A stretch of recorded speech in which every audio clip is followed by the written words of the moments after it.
పవన్ కళ్యాణ్ ఒక ఐఏఎస్ ఆఫీసర్ని ఏరి కోరి మరీ మన ఏపీకి పని చెయ్యాలి అని ఎందుకు కోరుకుంటున్నారు? మోడీని స్పెషల్గా అడిగి మరీ ఆ ఐఏఎస్ ఆఫీసరే కావాలన్నారు. అంతేకాదు కేరళ నుండి ఇమీడియట్గా ట్రాన్స్ఫర్ చేయమని రికమెండ్ కూడా చేయించుకున్నారు. గతంలో కూడా పవన్ కళ్యాణ్ ఈ ఐఏఎస్ ఆఫీసర్ గురించి చెప్పారు. మరి అసలు అంతలా డిప్యూటీ సీఎం పవన్ కళ్యాణ్ ఎందుకు అతనే కావాలని కోరుకుంటున్నారో, అసలు అతను ఏం చేశారో, ఆయన గట్స్ ఏంటో, ఆయన మనసేంటో ఈ వీడియో ద్వారా తెలుసుకుందాం. నేను ఇక్కడ కూర్చుంటే మన ఆఫీస్లో ఒక 4 రోజులు 5 రోజుల తర్వాత ఆయన ఒక అబ్బాయి వచ్చారు. కేరళ నుంచి ఒక యంగ్ ఐఏఎస్ ఆఫీసరు మీ దగ్గరికి వచ్చి మాట్లాడతారంటే ఆయన అబ్బాయి చెప్పింది ఒకటే, మీరు వెళ్తున్న విధానం చాలా బాగుంది, మీరు ఓడిపోయారు కదా అని చెప్పేసి పార్టీలు అయిపోయిందని మీరు వెళ్ళిపోతే మీలాంటి వాళ్ళు వ్యక్తులు డిసప్పాయింట్ అయిపోయి రాజకీయాల నుంచి వెళ్ళిపోతే సమాజానికి చాలా నష్టం జరుగుద్ది.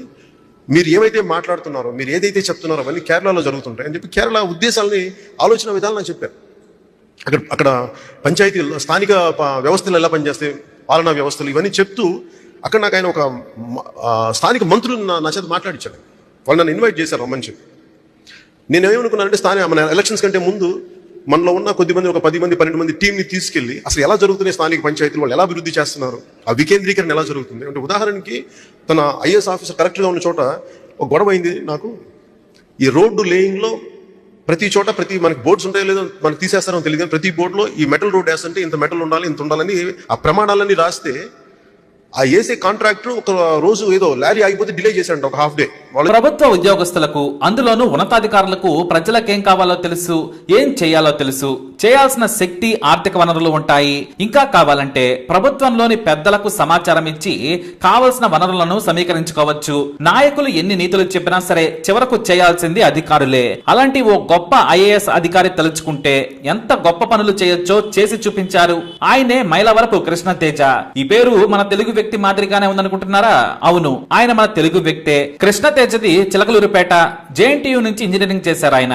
ఇంజనీరింగ్ పూర్తి చేసిన తర్వాత సివిల్స్ రాయాలి అనుకున్నారు. కృష్ణ తేజ అన్నయ్య ఐఎఫ్ఎస్ అధికారిగా పనిచేస్తూ ఉన్నారు. ఆయన స్ఫూర్తితో కృష్ణ తేజ ఇంజనీరింగ్ పూర్తి కాగానే ఐఏఎస్ కావాలని పట్టుదలతో చదివారు. 3 సార్లు ఆయనకు నిరాశ ఎదురైంది. ఆర్సి రెడ్డి కోచింగ్ సెంటర్ లో శిక్షణ తీసుకొని పట్టు వదలకుండా కష్టపడి చదివారు. చివరకు 4వ సారి సివిల్స్ సాధించారు. ఆ తర్వాత కేరళ క్యాడర్ కు వెళ్లారు ఆయన. ట్రైనింగ్ పూర్తయిన తర్వాత సబ్ కలెక్టర్ గా అలప్పుజా జిల్లాకు నియమించబడ్డారు. ఆయనకు మొదట్లోనే సవాల్ ఎదురైంది. 2018 ఆగస్టులో కేరళలో భీకరమైన కుంభవృష్టి. వానలను అంచనా వేసినా కూడా పరిస్థితి చేయి దాటిపోయింది. అలప్పులా జిల్లా లోతట్టు ప్రాంతం. కుట్టనాడు ప్రాంతం అయితే పైన ప్రాజెక్టు గేటులు తెరిస్తే అంతే, ప్రతి గ్రామంలోని ప్రతి ఇంటిని నీళ్లు టచ్ చేస్తాయి. లోతట్టు ప్రాంతాలు అప్పటికే ఎడతెరిపి లేని వానలతో జలమయమయ్యాయి. కక్కీ డ్యాం ప్రాజెక్టు 2 గేట్లను తెరిచారు. ఆగస్టు 16న 15 సెంటీమీటర్ల వర్షం పడింది. దీంతో మొత్తం గేట్లు తెరవాల్సి వస్తుందని అధికారులు సమాచారం ఇచ్చారు. ఇక సబ్ కలెక్టర్ గా ఉన్న కృష్ణ తేజ గ్రౌండ్ లెవెల్ కు వెళ్లారు. ఆయన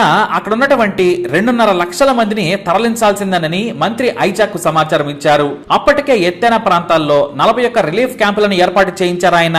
కృష్ణ తేజ సమాచారంతో మంత్రి ఐజాక్ కూడా రాత్రి 10 గంటల సమయంలో వచ్చి చర్చించారు. రాగల 24 గంటల్లో 2 లక్షల మందిని తరలించాలి. సగం ఓళ్లకు రోడ్డు మార్గాలు తెగిపోయాయి. దీంతో నదీ కాలువల ద్వారా ఒకేసారి 70 బోట్లను తెప్పించేశారు. వాటి సాయంతో ప్రతి గ్రామంలోని వారిని తరలించారు. కానీ చెంగనూరు, మవెళ్ళిక్క తాలూకాలోని కొన్ని గ్రామాల జనం రిలీఫ్ క్యాంపులకు రామని మొరాయించారు. సరైన భోజనం పెట్టరు, రోగాలొస్తాయని తమకు తాము కాపాడుకుంటామని చెప్పారు. దీంతో కృష్ణ తేజ వారికి భరోసా ఇచ్చారు. మీ ఆరోగ్యం భద్రత మాది అని ఆయన పడవల్లో గ్రామం వెళ్లి వేలాది మందిని తరలించారు. ప్రతి విలేజ్ కు రోడ్డు మ్యాప్ ఇచ్చి ఏ గ్రామాల వారిని ఏ క్యాంపుకి తరలించాలో మొత్తం డేటాను పేపర్ మీద ప్రింట్లు తీసి అందజేశారు. వరుసగా 3 రోజులు నీళ్లలో నానుతూ బట్టలు కూడా మార్చుకోకుండా పనిచేశారు కృష్ణతేజ.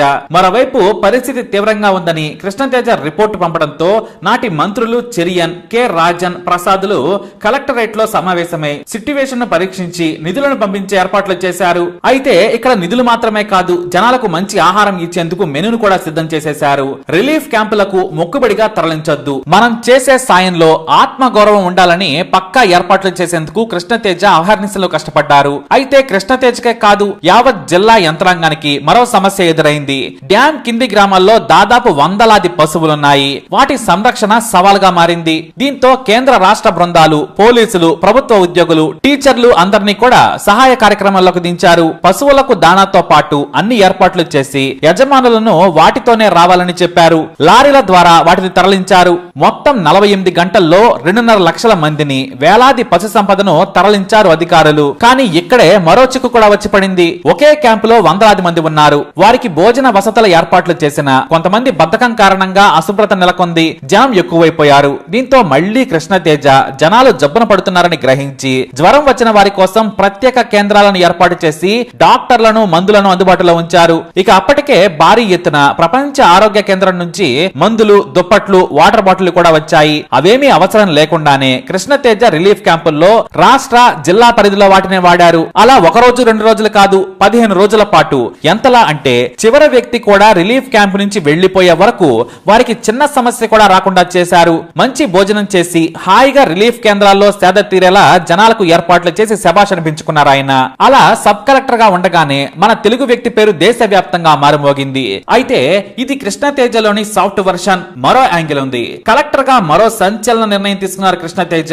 మనం కొద్ది రోజుల క్రితం జంట టవర్ల కూల్చివేతను చూసాం కదా. అలాంటి అక్రమ కట్టడాలను కూల్చివేసి కోర్టు నిర్ణయం అమలు చేస్తామని ప్రకటించి కేరళని షేక్ చేసేశారు. ఇక్కడ మీకు కనిపిస్తున్నాయి కదా ఈ అందమైన వెంబినాడు సరస్సులో ఉన్న విల్లాలను చూడండి. కేరళ ఆలప్పి జిల్లాలో ఉంది ఇది. వాస్తవానికి దీనిపై నిర్మాణాలు నిషిద్ధం. కానీ బలిసిన పారిశ్రామికవేత్తలు, నాయకులు, సెలబ్రిటీలు కలిసి ఈ చిన్న ఐలాండ్ పై కన్నేశారు. నీటి మధ్యలో ఉన్న ఈ ప్రాంతం ఒకప్పుడు మత్స్యకారులకు జీవనోపాధికి అడ్డా. సరస్సుల్లోకి పడవల్లో వెళ్లి చేపలు పట్టుకుని వచ్చేవారు. అంతేకాదు కొంతమంది 3 రోజులు అక్కడే ఉండి చేపలు పట్టుకుని వచ్చేవారు. కానీ అక్రమార్కులకు దీనిపై కన్నుపడింది. వెంటనే 3 ఎకరాలు లీజుకు కావాలని ఏవేవో ఆర్డర్లు చేసేసి అనుమతులు తెప్పించుకొని కబ్జా చేశారు. తెచ్చింది 3 ఎకరాలైతే 10 ఎకరాలను ఆక్రమించేశారు.